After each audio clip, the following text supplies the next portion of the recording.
زیادہ ذکر ہے، ورنہ بیٹیاں چار ہی.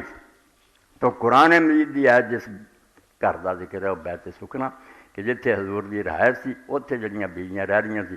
ہوں جڑے لوگ ویندے نا بھی 28 نمبر تو لے کے 34 تک ہے گل تو حضور دی بیویاں دی جا رہی ہے. وہ جدوں آਉਂدا کہ اللہ اہل بیت چاہتا کہ تہاڈے تو پلیدی نو دور کرے اور تمہیں پاک صاف کرے، تو حضرت فاطمہ علی حسن حسین والے جانا چاہتے وہ بھی پاک ہی ہے، ابھی انہوں نے پاک ہی منے، مگر ایسا بیویاں دے کے یہ اندر کوئی تک نہیں کہ انہیں ایسا کس طرح کسی ہور دا ذکر چھڑ گیا. گل تو بیویاں دی چل رہی. اتنے پھر کئی لوگ جڑے ہٹ کرم سدھی خدا پناہ تو کہتے نہیں ایت ہور موقع دی سی جدو صحابہ کرام نے قرآن کمپائل کیا دیکھا اتنے لیا کے وڑ دیتی.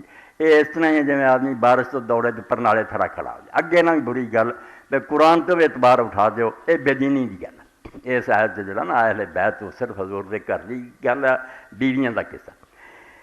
ان دے کوئی شک نہیں بھی اللہ دے رسول علیہ السلام نے پھر ایک موقع تے کالی کمری ہو رہی سی، علی آئے انہوں نے داخل کر لیا، فاطمہ آئیاں انہوں نے داخل کر لیا، حسن حسین آ گئے.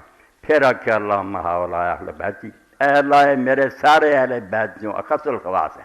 جویں دائرہ تنگ ہوندا نا، پہلا پورا خاندان ہے اہل بیت نسل، پھر اہل بیت جڑے خاندان دے لوگوں چ چاچے تاں دی اولاد ہے، مگر یہ چار جڑے نے میرے خاص بالکل قریبی اہل بیت ہے، انہوں پاک کر دے جویں پاک کرنے کا حق ہے، یہاں تو پلیدی دور کرے. صحیح مسلم تو من عائشہ رضی اللہ عنہا نے بیان کیا. اس طرح چار دا پھر مرتبہ جڑا لوگوں کے دل بہ گیا جو انہوں شان حضور نے